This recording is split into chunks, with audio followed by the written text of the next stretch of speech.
The massive observation deck of Nexus Prime Station afforded President Alina Reyes a breathtaking view of Earth below, a swirling blue-green jewel set against the vast darkness of space. 50 years of Galactic Assembly membership had brought humanity technological marvels and interstellar trade. But at what cost? Reyes pressed her palm against the transparent aluminum viewport, her reflection superimposed over the planet she had sworn to protect. "Madam President," a voice called from behind her. "The Assembly envoys have arrived."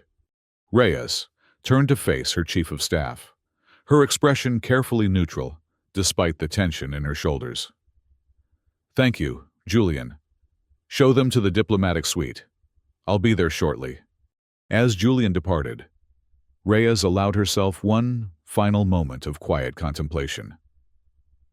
The Galactic Assembly, a confederation of over 2,000 advanced civilizations, spanning 3 spiral arms of the Milky Way, had welcomed Earth with grand promises of protection and prosperity.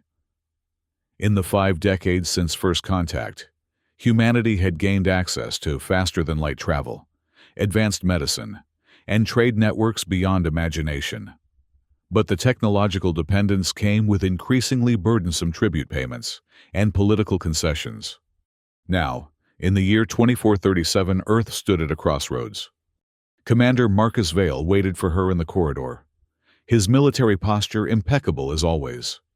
The decorated veteran had served in Earth's defense forces for 30 years, the last 5 as her military advisor. "The intelligence briefing was accurate," Vale said quietly as they walked. "Assembly surveillance drones were detected near our quantum research facilities on Luna. They know what we've been developing." Reyes nodded. "I expected as much. They've never been comfortable with us pursuing independent FTL technology. The quantum drive would free us from dependence on their Stargate network," Vale pointed out. "No wonder they're nervous." When they reached the diplomatic suite, 3 Assembly representatives were already seated around the oval conference table. Reyes recognized the central figure Zorak, a tall, slender being with iridescent skin that shifted colors with his moods. As the Assembly's special envoy to Earth, his current deep purple hue suggested displeasure. "President Reyes," Zorak said, rising to his full height, "the High Council appreciates your prompt attention to this matter." "The High Council has always had Earth's attention," Reyes replied diplomatically. "What urgent business brings you to Nexus Prime unannounced?" Zorak's skin rippled blue-green. "Information has reached us regarding certain research activities taking place in your lunar facilities. Research that appears to violate Section 87 of the Membership Accords." Reyes maintained her composure. "Earth conducts many research programs. Perhaps you could be more specific." "The quantum displacement drive," Zorak said flatly. "A technology expressly forbidden to junior member worlds."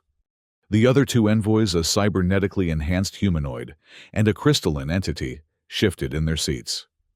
Reyes noticed Vale's hand instinctively move closer to his sidearm. "I'm afraid I must express disappointment at this intrusion into sovereign Earth activities," Reyes countered. "Our treaty grants us the right to develop technologies for peaceful exploration, not technologies that would circumvent the Assembly's Stargate network," Zorak replied, his skin darkening to indigo. "The Assembly has made a formal determination. Earth will immediately transfer all quantum drive research data to Assembly oversight, or face expulsion proceedings."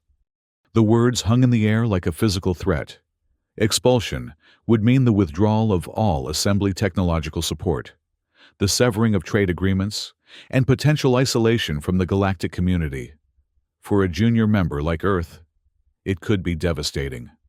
"The Assembly gives Earth 14 standard days to comply," Zorak continued.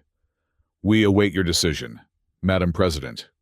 After the envoys departed, Reyes called an emergency meeting of her inner council. The secure conference room, deep within Nexus Prime, hummed with tense energy as Earth's top officials gathered around the holographic display table. "They're afraid," said Defense Minister Kwan, a battle-hardened veteran of border skirmishes with the Dracorian Empire. The quantum drive would give us true independence. Fear makes the assembly dangerous, cautioned Minister of Compliance Alejandro Vega, the most conservative voice on her council. We cannot afford to provoke them. And we cannot afford to surrender our future, retorted Dr. Celine Park, the brilliant physicist leading the quantum drive project. She manipulated the holographic display to show the experimental drive's test results. We're 6 months away from a working prototype. It would change everything.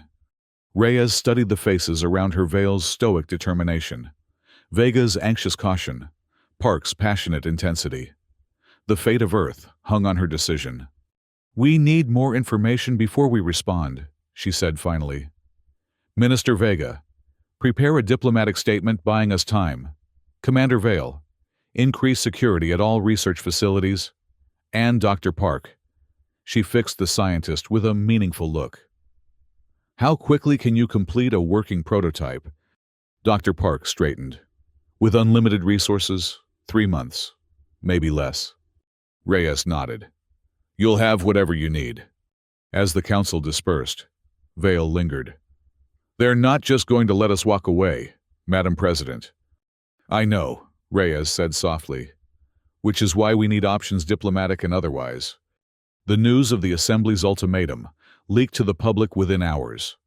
Despite security protocols, protests erupted in major cities worldwide, with citizens divided between those demanding resistance and others fearful of losing Assembly protection and technology. In New Beijing, thousands gathered outside the Assembly embassy, chanting for independence. In Lagos, business leaders held emergency meetings to assess the economic impact of potential expulsion. Global networks buzzed with debate as pundits and politicians argued over Earth's future. Reyes addressed the United Earth Congress the next morning. Her image broadcast to billions around the world and throughout near-Earth colonies. For 50 years, humanity has benefited from membership in the Galactic Assembly, she began. We have learned, grown, and expanded to the stars. But we have also paid an increasingly heavy price, not just in resources, but in autonomy. She paused, allowing her words to resonate. The Assembly now demands we surrender our research into independent space travel. They claim this is for our protection, for galactic stability. I say it is to maintain our dependence, to keep Earth as a client state, rather than a true partner. The congressional chamber erupted in applause and shouts. Reyes raised her hands for silence. I have convened an emergency council to evaluate all options. We will not surrender our sovereignty, nor will we act rashly. Earth's future among the stars will be determined by Earth alone. The speech galvanized public opinion. Support for Reyes surged, but so did anxiety. Assembly ships began conducting exercises near Earth's outer colonies, a none too subtle reminder of their military superiority. In the weeks that followed, Earth walked a diplomatic tightrope. Minister Vega's team submitted formal requests for clarification and extension, while behind the scenes, Vale's military commanders prepared contingency plans for various scenarios, including the worst-case Assembly military action. Meanwhile, Dr. Park and her team worked feverishly in the secure facilities beneath the lunar surface, racing against the clock to complete the quantum drive prototype. But even as progress accelerated, Park harbored doubts that weighed heavily on her conscience. One evening, as Reyes was reviewing security reports in her private quarters on Nexus Prime, she received an urgent call from Park. Madam President, Park's holographic image flickered with excitement. I need to show you something. Something not in any official report. This sounds irregular, Doctor, Reyes replied cautiously. It is. That's why only you should see it first. Please, it's important. Intrigued, Reyes agreed to meet Park at a secure lunar shuttle bay. 6 hours later, aboard a unmarked transport, they descended to Earth's surface, specifically to a remote research station in Antarctica. 3 months ago, a geological survey team discovered something unusual beneath the ice, Park explained as they donned thermal gear. Energy readings unlike anything we've encountered before. And you didn't report this through official channels? Reyes asked sharply. Park's expression was grim. After I confirmed what it was, no. There are ears everywhere, Madam President. Assembly ears. They descended, via a narrow elevator shaft, dropping nearly 2 kilometers below the surface. When the doors opened, Reyes found herself in a cavernous chamber, carved from ancient ice. At its center stood an imposing structure of unknown material, a perfect arch 20 meters high, covered in symbols no human had ever deciphered. What am I looking at, Dr. Park? A dimensional gateway, Park said reverently. Not built by the Assembly, or any known species. It predates them by millennia, according to our carbon dating of the surrounding materials. Reyes approached the arch cautiously. Is it active? Not yet, but we've deciphered enough to understand its purpose. It's a true faster-than-light portal, one that doesn't rely on the Assembly's Stargate network. One they don't control. The implications were staggering. Why Antarctica? The Earth's magnetic field is unique here, and the gateway requires something else. Park hesitated. A specific element found only on Earth. An element the Assembly has been quietly harvesting through our tribute payments for decades. Reyes felt a chill that had nothing to do with the Antarctic cold. They've known about this all along. I believe so, Park nodded. And they've been ensuring we couldn't activate it, until now. Can you make it work? Park's eyes gleamed with determination. With the research from our quantum drive project, absolutely. This is the missing piece. Madam President, this is true independence. Reyes stared at the ancient gateway, mind racing with possibilities and dangers. How many people know about this? 7 scientists, all vetted personally. Keep it that way, Reyes decided. Continue your work here in absolute secrecy. I'll ensure you have whatever resources you need diverted through classified channels. As they returned to the surface, Reyes watched the frozen landscape stretch to the horizon. Earth had just gained a powerful advantage, if they could keep it secret long enough to use it. Back in the capital, political tensions escalated. Minister Vega led a faction advocating for compromise with the Assembly, while others pushed for immediate declaration of independence. Global markets fluctuated wildly as uncertainty gripped the planet. During a particularly heated cabinet meeting, Minister Vega slammed his fist on the table. We cannot risk everything on untested technology and ancient artifacts. The Assembly provides security against the Dracorian Empire and 100 other threats. Security that comes with chains, Vale countered. We pay tribute while they strip mine our colonies and dictate our policies. Better chains than extinction, Vega shot back. Reyes let the argument continue, studying her ministers' faces, gauging their resolve and loyalty. When she finally spoke, her voice cut through the chaos like a laser. There's something you all need to know. She activated a secure holographic display, showing intercepted Assembly communications that her intelligence chief had provided that morning. The messages revealed the Assembly's true intentions, regardless of Earth's decision on the quantum drive. They plan to install oversight governors on Earth and all human colonies, effectively ending human self-governance. They never intended to negotiate in good faith, Reyes concluded, as shocked silence fell over the room. The ultimatum was merely a pretext. Even Vega looked shaken. How did we obtain these communications? We have friends among other junior members, Reyes said carefully. Not every world is content with Assembly dominance. The revelation transformed the debate.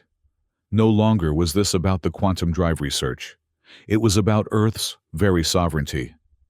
Even the most cautious ministers now recognized the need for decisive action. We have one advantage, Reyes continued. They don't know that we know, and they don't know about Antarctica.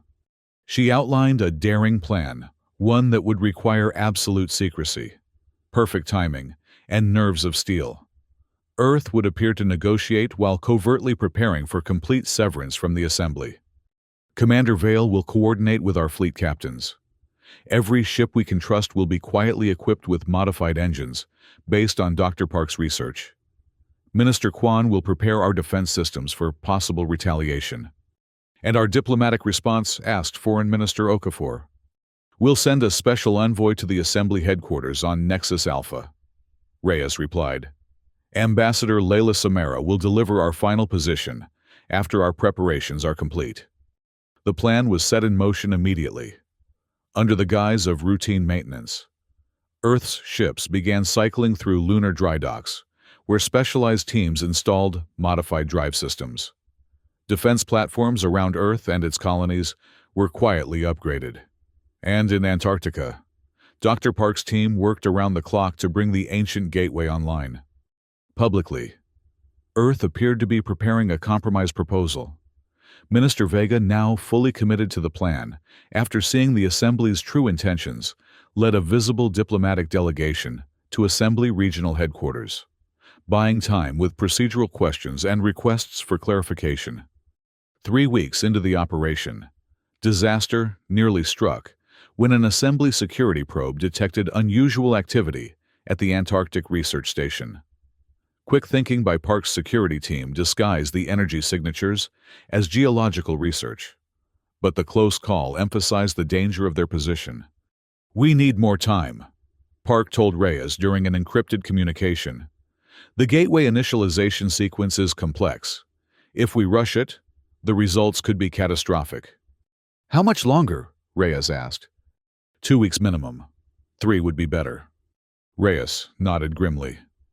I'll have Vale create a diversion if necessary. But Doctor, this has to work.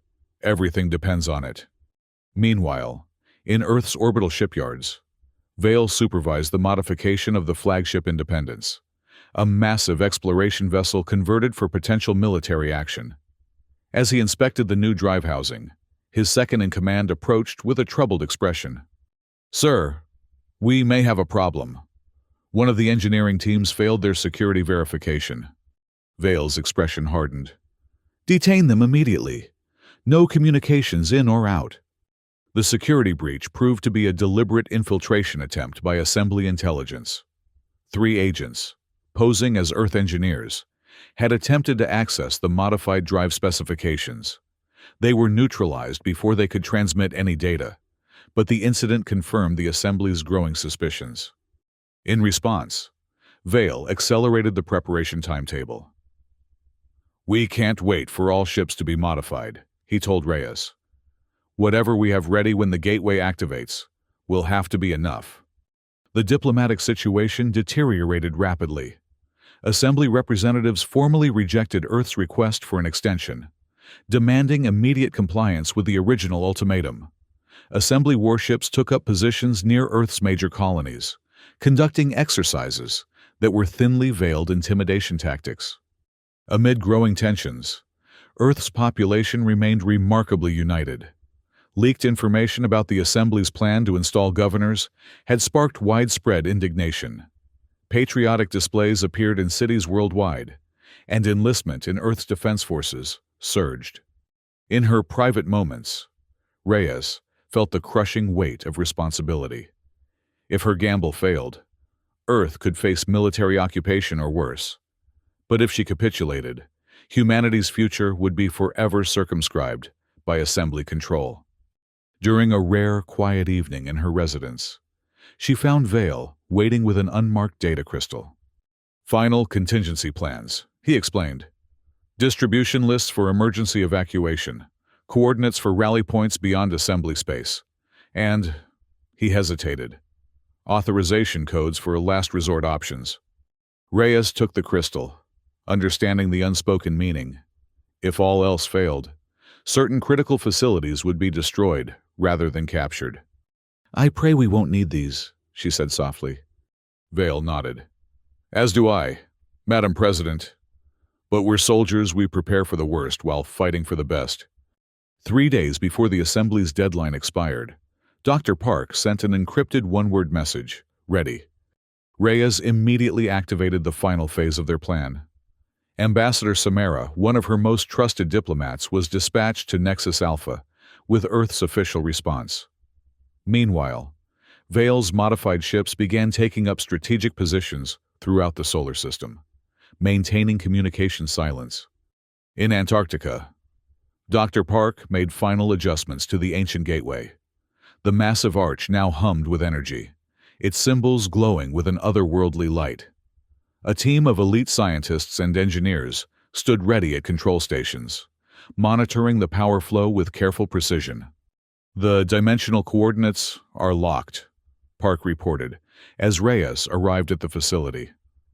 "We've mapped pathways to 14 strategic locations across assembly space and beyond." Reyes studied the gateway with a mixture of awe and trepidation. "And you're certain our ships can use these pathways safely?" "As certain as science allows," Park said honestly. The quantum drive modifications were designed specifically to interface with the gateway's energy signature. Once a ship passes through, it can navigate the dimensional corridors independently. Reyes placed her hand on Park's shoulder. "Then it's time. Doctor, activate the gateway." At Nexus Alpha, the gleaming capital station of the Galactic Assembly, Ambassador Samara approached the High Council chambers with diplomatic poise that masked her inner tension. The circular hall was filled with representatives from hundreds of worlds, gathered for what they believed would be Earth's formal submission. Assembly President Vorthon, a towering, six-limbed being whose species had dominated galactic politics for centuries, gestured for Samara to approach the central podium. "The Council recognizes Earth's representative," Vorthon announced. "We trust you bring your world's acceptance of our reasonable terms." Samara opened a ceremonial scroll, a traditional assembly formality for important declarations. "I bring Earth's final response to the Assembly's ultimatum." The chamber grew quiet as delegates leaned forward expectantly. For 50 years, Earth has participated in good faith as a member of the Galactic Assembly. Samara read clearly. "We have contributed resources, knowledge, and culture to the galactic community. In return, we have been systematically exploited, our sovereignty undermined, and our development constrained." Murmurs of surprise rippled through the chamber. Vorthon's upper limbs twitched with agitation. "It is now clear that the Assembly never intended equal partnership, but permanent subjugation," Samara continued. "Therefore, by unanimous vote of the United Earth Congress and executive order of President Alina Reyes, Earth hereby withdraws from the Galactic Assembly, effective immediately." Chaos erupted in the council chamber. Delegates shouted questions and objections, while Vorthon pounded for order. When the noise finally subsided, his voice boomed across the hall. "This is unprecedented. Withdrawal requires a formal petition and transition period of no less than 5 standard years. Your declaration is invalid and will not be recognized." Samara stood unflinching. "Earth does not require your recognition, President Vorthon. Our decision is made." Furthermore, she activated a small device on her wrist, and her image was suddenly projected across every communication screen in assembly space. "Earth calls upon all subjugated worlds to reconsider their membership in an organization that preaches equality while practicing domination." Vorthon's color drained to ashen gray. "You dare broadcast unauthorized in the council chamber, guards. Seize the Earth representative." Before the guards could reach her, Samara pressed another control.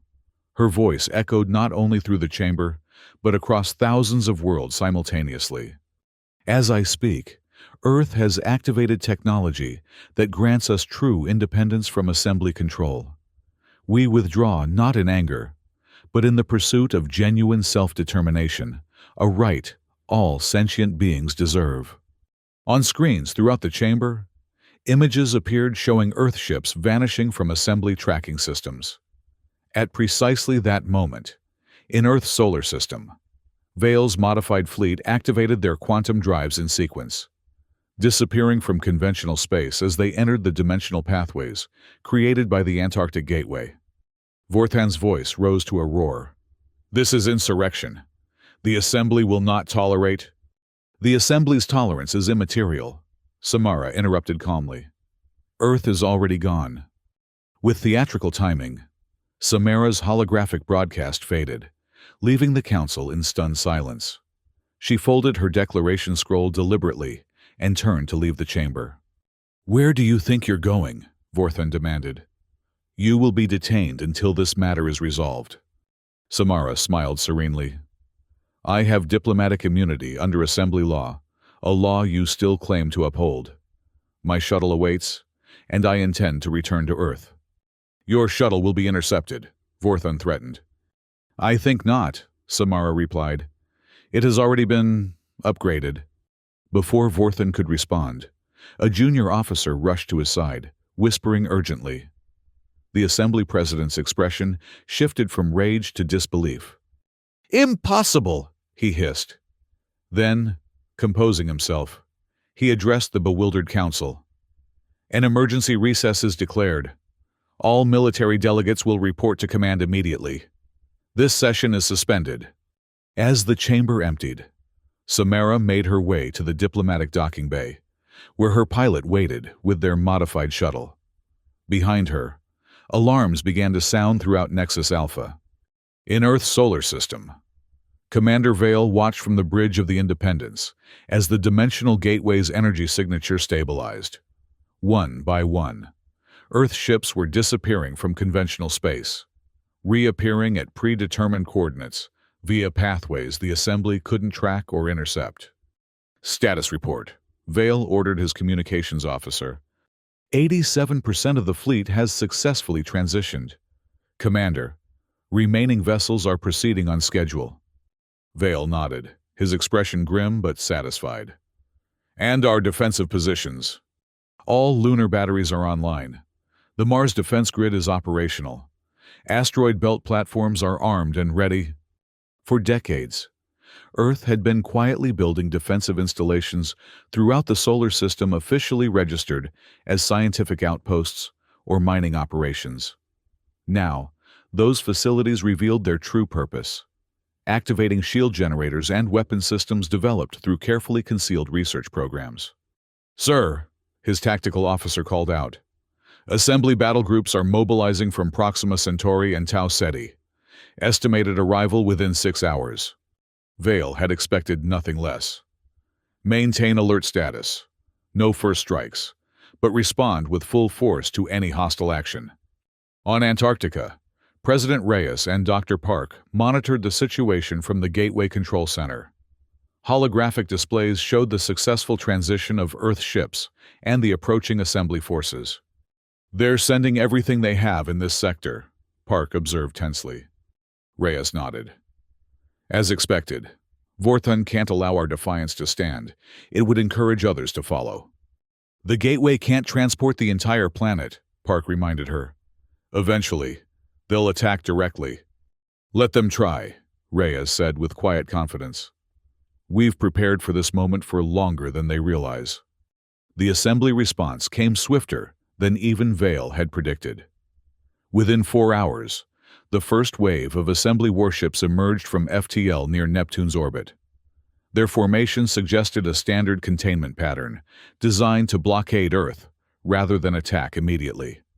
"They're trying to isolate us before committing to full engagement," Vale informed Reyes via secure channel. "Standard Assembly tactics when dealing with rebellious worlds." "Let them waste time establishing their blockade," Reyes replied.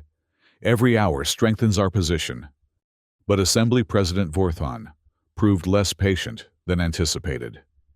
As the second wave of Assembly ships arrived, they bypassed the blockade formation and accelerated directly toward Earth. "They're not following standard protocol," Vale reported urgently. "Attack formation confirmed. Multiple weapon systems hot." Reyes's expression hardened. "So be it. Authorization code Prometheus. Defensive measures only." Throughout the solar system, Earth's hidden defenses activated. On the Moon, massive cannons emerged from concealed bunkers. In the asteroid belt, mining platforms transformed into weapons platforms. Mars colonies activated shield generators that covered entire settlements. The first assembly strike targeted Earth's orbital stations, precisely aimed to disable communications and defensive capabilities while minimizing casualties. A gesture of restraint meant to demonstrate overwhelming power while offering the possibility of surrender. They were unprepared for what happened next. As assembly energy weapons converged on Nexus Prime, hidden defense systems intercepted the attacks with surprising effectiveness. Reinforced shields absorbed the initial barrage, while point defense systems neutralized secondary strikes. From the lunar surface, Earth's cannons returned fire with devastating precision, targeting assembly weapon systems and engines rather than life support. 3 assembly cruisers suffered critical damage in the first exchange.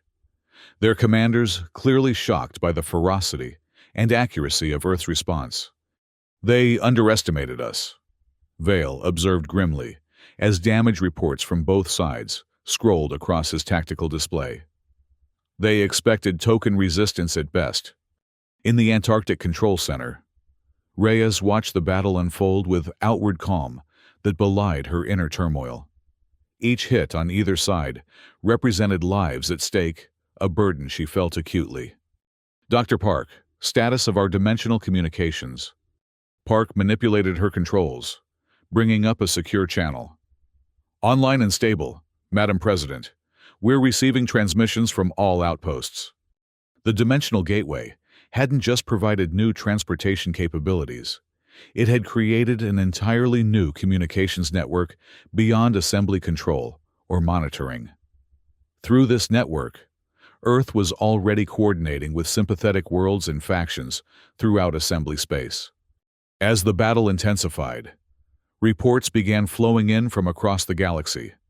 On 12 different worlds, protests had erupted, demanding independence referendums. 3 junior member planets had already declared their support for Earth.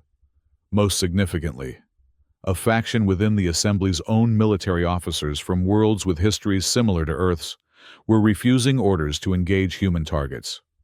The Assembly's swift, punitive action was backfiring spectacularly. Rather than making an example of Earth, they had created a martyr for their cause, and a successful one at that. Each hour that Earth's defenses held inspired more dissent throughout Assembly territory. After 8 hours of increasingly costly exchanges, the Assembly fleet withdrew to regroup. Earth had suffered damage to several orbital facilities and defensive positions, but the core defenses remained intact. More importantly, the psychological victory was overwhelming. Earth had stood against the Assembly's might and survived. In the aftermath of the initial battle, Vale joined Reyes and Park at the Antarctic facility, his uniform bearing evidence of the recent conflict. "Casualty reports are better than projected," he informed them, his expression solemn despite the relative good news. 28 confirmed dead, 147 injured, mostly from the orbital defense stations. Reyes closed her eyes briefly in acknowledgement of the sacrifice. "And the Assembly losses. At least 4 capital ships critically damaged, numerous smaller vessels disabled. They're not releasing casualty figures, but intelligence suggests several hundred at minimum." "They'll regroup and return with greater numbers," Park warned. "This was only their regional fleet." Vale nodded grimly. "We estimate 3 to 5 days before they can marshal a force large enough to overwhelm our current defenses." Reyes moved to the central holographic display, expanding the galactic map to show political boundaries and alliance structures. "Then, we have 3 to 5 days to ensure they face more than just Earth when they return." The dimensional communications network was already proving invaluable. Through secure channels, Earth's diplomats were connecting with representatives from dozens of worlds, some openly supportive, others quietly sympathetic. The foundation for a new interstellar alliance was being laid, even as Assembly authority began to fracture. Ambassador Samara, safely returned from Nexus Alpha, coordinated the diplomatic offensive from a secure facility in Geneva. Her impassioned broadcast from the Assembly Council had made her a galactic symbol of resistance, and she leveraged that status effectively. "The Proxima colonies have officially declared independence," she reported during an emergency council session. The Tau Ceti Confederation is expected to follow within hours. Most significantly, the Rigelian Defense Fleet has announced neutrality in any further action against Earth. The news exceeded even Reyes's most optimistic projections. The Rigelians control nearly a quarter of the Assembly's military assets in this sector, she noted. Their neutrality changes the strategic calculation entirely. Minister Vega, once the voice of caution, now leaned forward eagerly. We should issue a formal call for a new interstellar compact, one based on genuine equality, rather than the Assembly's hierarchical model. Agreed. Reyes decided. Draft the declaration immediately. We'll broadcast it through both conventional channels and our dimensional network. The atmosphere in the council chamber had transformed dramatically from the tense, divided meetings of weeks earlier. Success had united Earth's leadership, and even those who had opposed Reyes's gamble now championed the cause of independence. Only Dr. Park seemed troubled, her brilliant mind already looking beyond immediate victory to longer-term implications. After the council adjourned, she requested a private word with the president. The dimensional gateway has performed beyond our expectations, she began once they were alone. But there's something you should know about its power source. Reyes frowned. Is there a stability issue? Not exactly. Park hesitated. The element that powers the gateway, the same element the Assembly has been harvesting from Earth, it's not just rare. It's regenerative. Meaning, it replenishes itself through a process we don't fully understand. It's almost like... Park struggled for the right analogy. Like the Earth itself is alive in some fundamental way. And this element is part of that life process. Reyes considered the implications. Is our use of the gateway harmful to Earth? Not at current levels, Park assured her. But if we expanded operations significantly, or if others attempted to exploit the element more aggressively than even the Assembly did. She left the thought unfinished. Then Earth's unique resource becomes a new target, Reyes concluded. One worth fighting over. Park nodded solemnly. Freedom always brings new responsibilities, Madam President. And new threats, Reyes agreed. We'll need to establish protective protocols immediately. This stays between us and your most trusted scientists for now. As they spoke, Earth's defenses remained on high alert. But the expected Assembly counterattack didn't materialize. Instead, reports indicated that Assembly forces were being diverted to contain uprising on other worlds. The rebellion had spread faster than anyone anticipated, consuming the Assembly's military resources across multiple fronts. 2 days after the initial battle, a transmission arrived from an unexpected source, Assembly President Vorthon himself, requesting a direct communication with President Reyes. The Council debated whether to accept the call, with some arguing it was merely a delaying tactic, while others saw an opportunity to negotiate from strength. Ultimately, Reyes decided to hear what Vorthon had to say. When his image appeared on the secure channel, the Assembly President looked distinctly diminished, his usual commanding presence, undermined by visible strain. President Reyes, he began formally. Recent events have created an untenable situation for all concerned parties. I agree, Reyes replied neutrally, though we might differ on the causes and solutions.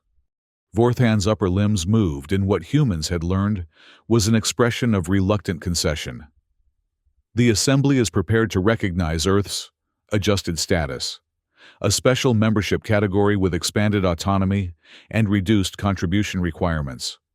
Reyes allowed herself a small smile. That offer might have been meaningful 3 months ago. President Vorthon, today, it's irrelevant. Earth has already demonstrated its independence. We don't require Assembly recognition to validate what is already fact.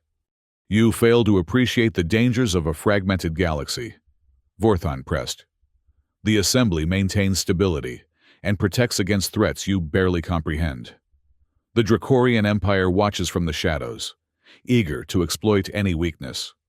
Perhaps those threats seem less terrifying when balanced against the certain oppression of assembly control. Reyes countered. Earth is prepared to face whatever challenges arise as a free world. Vorthan's color darkened with frustration. Your defiance has already inspired 12 worlds to declare independence. 3 regional governors have been overthrown. This contagion must be contained before irreparable damage occurs. Contained, Reyes repeated, her voice hardening. 30 minutes ago, we received word that assembly warships bombarded civilian targets on Proxima Centauri B after their declaration of independence. Is that the containment you speak of? Vorthan didn't deny the accusation. Necessary measures to preserve order. Atrocities to preserve tyranny, Reyes corrected. This conversation is over. President Vorthan, Earth will defend itself and support any world that chooses freedom. What happens next is entirely your decision. She terminated the connection before Vorthan could respond. Then turned to her waiting council members. Prepare for all contingencies. If the Assembly has resorted to attacking civilians on Proxima, we must assume similar tactics may be employed against Earth. The next 48 hours brought stunning developments. Assembly authority collapsed across entire sectors as junior members declared independence, formed defensive pacts, or simply stopped complying with Assembly directives. The military fractures deepened, with nearly 30% of Assembly forces either declaring neutrality or actively supporting the rebellious worlds. Most significantly, evidence emerged that the Assembly leadership had been concealing crucial technologies from member worlds for centuries, technologies that could have alleviated resource shortages, cured diseases, and advanced development.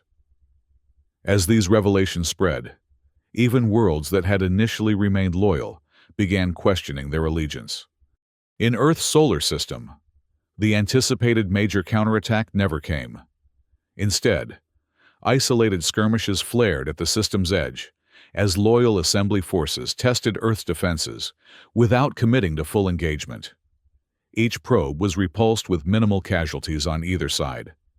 2 weeks after Earth's declaration of independence, representatives from 47 former Assembly worlds arrived at Nexus Prime for a historic summit.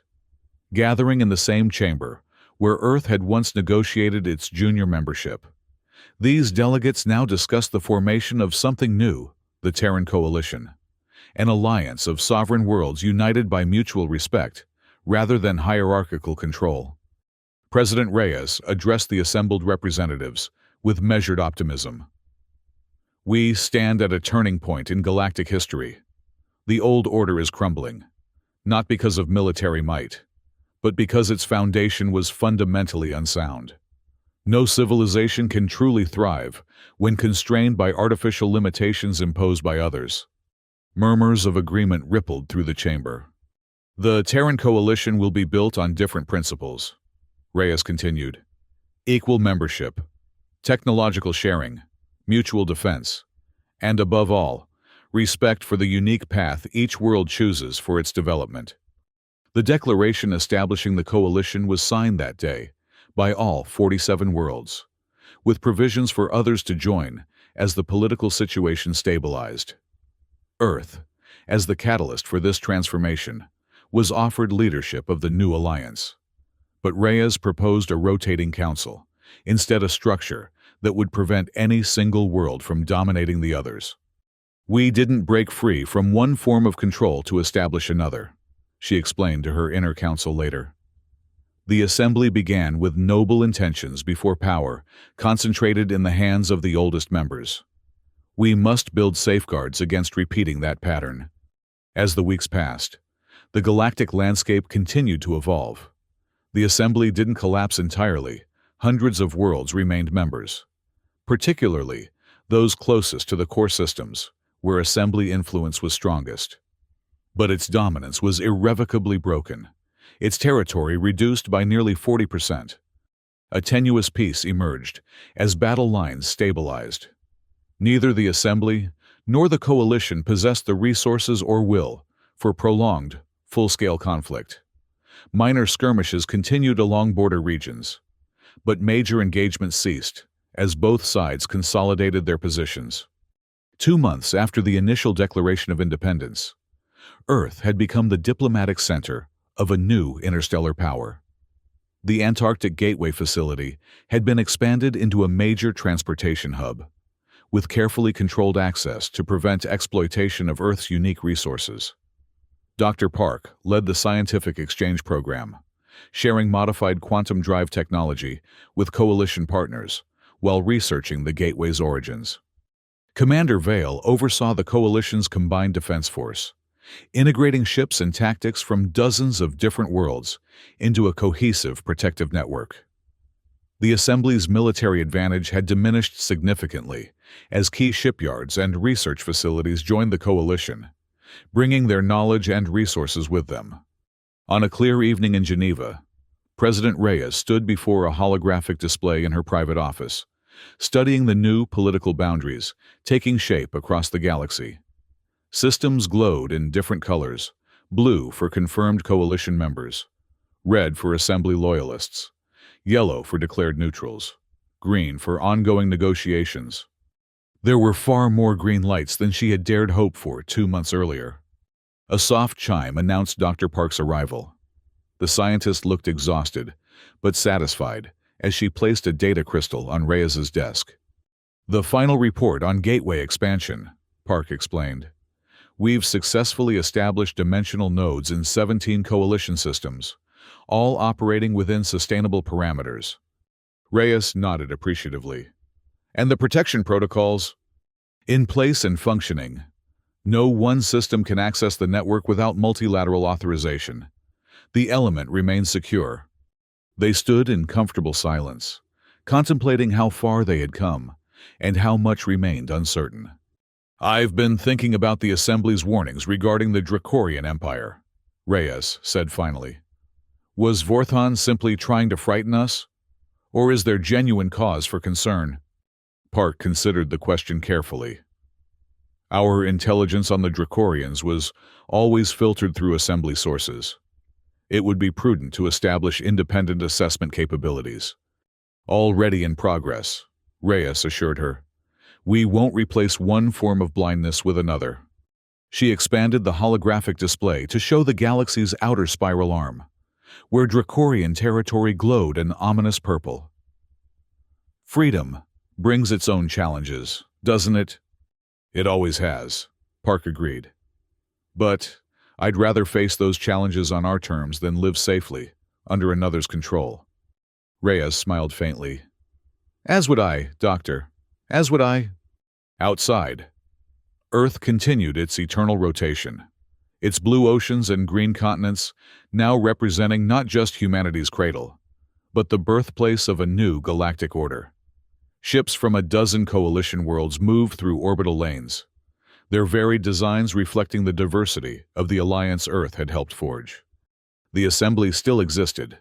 Threats still loomed on distant horizons. The path forward would not be smooth or certain. But Earth was free, truly free for the first time since making contact with galactic civilization. And across thousands of light years, 120 worlds now shared that freedom, with more joining each day.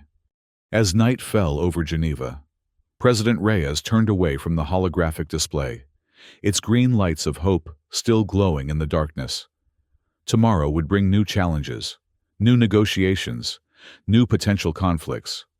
But tonight, she allowed herself a moment of quiet satisfaction. Earth had gambled everything on independence and won more than anyone had imagined possible. The universe would never be the same.